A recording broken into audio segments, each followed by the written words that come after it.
Yo, what up guys, it's Cinou here and welcome back to a brand new video. So if you guys are following me on Instagram, you probably noticed that I uploaded two photos that have such a beautiful sky with those stars and everything, and I've seen a lot of comments telling me that I should do a tutorial on this. So that's exactly what we are going to be doing today. So without any further ado, let's get started.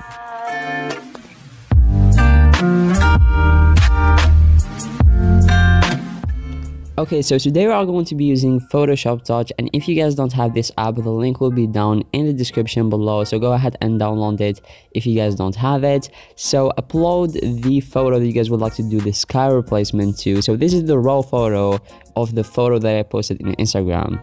Yeah, I know, crazy. So in order to do this effect, well, first thing, let me go ahead and duplicate it, so at the end we can actually compare this photo to the end results. So now let's go ahead and just add a photo, which is a photo of the sky in the night, so all the stars are showing and everything looks pretty dope.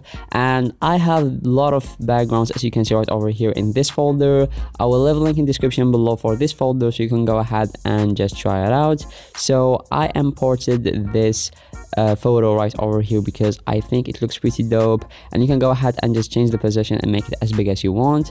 So now what you want to do is you're going to go ahead and go to the blending option and choose the blending option, which is screen. And once you do that, as you can see, now we have the stars blended with our background. But the thing is, I have stars over my body, as you can see, so we need to fix this by pressing on that end button and hit on that fade option. And what you want to do now is you're going to go ahead and play with those two dots right over here, and make sure you play with them till the photo looks actually pretty good, till it feels right, to a point where you'll be like, yes, this is what I want.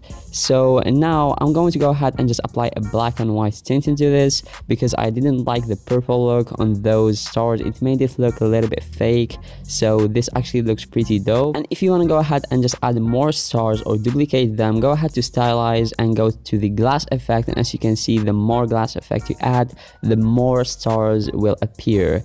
And I'm going to make this just a little bit bigger to get rid of those corners.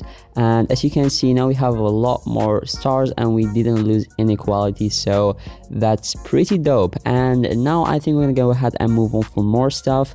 For example, in my photos, I also add that meteor in the sky, which actually looks pretty dope, and I think it's a great touch. So if you guys absolutely want that, I will leave it in the description below. You can go ahead and download that photo and use it on your photo. So the meteor looks something like this, and you can do any edits into it. So as you can see, I made it so much more slimmer, and now I warped it with the warp option, which is available, and absolutely do anything you want with it. It really depends on your taste, so I think this actually looks pretty good. And then the next step is to go ahead and just move it around. I like to put it in the corners. It really depends on you if you want to put it in the middle or in the bottom.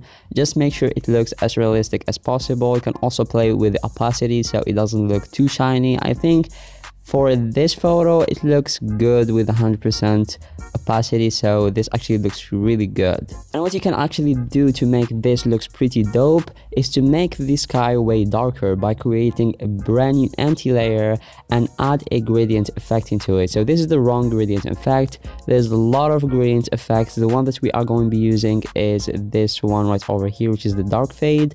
And you can make the sky as dark as you want. So you don't want it to be too crazy, you just want it to be just slightly darker, so the stars will pop even more and the photo will generally look pretty good.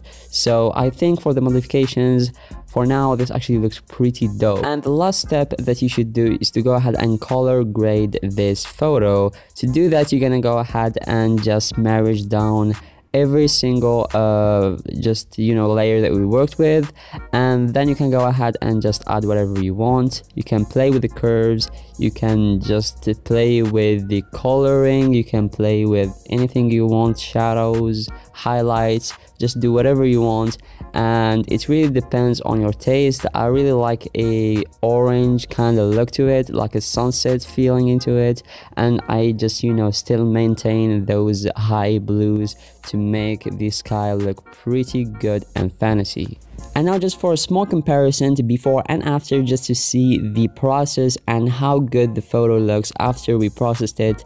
So before it looks really boring, and after we just, you know, changed the whole sky and it looks really good. And I think the color grading is just a little bit off, just because this video, I want to make this video, you know, just a little bit fast. This video is not about color grading, it's about, you know, changing the sky. So if you spend more time with color grading, it will look absolutely crazy and really cool. And a lot of people ask me in Instagram, how do I do this edit? So this is how to actually do a sky replacement. As you saw, it's really easy. All what I use in this video is going to be in the description below. You can go ahead and download it for free and use it when you do your edits. So I made everything easy and free. So I hope you guys did enjoy this video, and if you found it helpful, be sure to go ahead and like this video. If you didn't join me already, be sure to go ahead and subscribe. Thank you guys so much for watching this video, and I catch you guys next time.